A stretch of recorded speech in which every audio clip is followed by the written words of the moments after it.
در دهه چورودورون دهاتی به نام عبدی‌آوازف در ناحیه ووسه از مورد استفاده قرار گرفتن باز یک انشاءات فرهنگی کتابخانه این افغانی را در دهه ساکنان با خرسندی استقبال نمودند. طور اطلاع دادند انشاءات مذکور در دوره کارهای سازندگی و بنیادکاری با استقبال جشن 35 سالگی استقلال دولتی جمهوری تاجیکستان با پیشنهاد مقامات اجرایی حاکمیت دولتی ناحیه با سرپرستی برادران از عائله دولت‌زاده‌ها راه‌اندازی گردید. روز کشاده شوی کتابخانه در افای آن زیاده از 1000 عدد کتاب‌های بدیعی گرد آورده شدند. با اقدام‌های سازنده پیشوای ملت پرزیدنت جمهوری تاجیکستان محترم امامعلی رحمان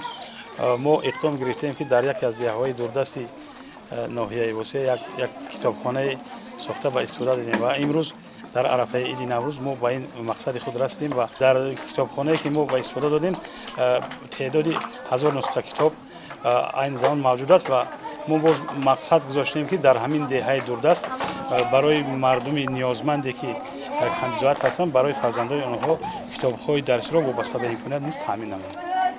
در مراسم رسما مورد استفاده قرار گرفتن کتابخانه جانشین رئیس ناحیه ووسه تاکید نمودند که اکنون ساکنان دهه چارودوران امکان پیدا نمودند که به دهه‌های گرد و اطراف نرفته از همین جا کتاب‌های پسند خود را دسترس نموده مطالعه نمایند و در آزمون‌های جمهوریوی فروغ صبح دانایی کتاب از علم فروغ معرفت تاجیکان آینه تاریخ ملت فعالانه شرکت نمایند.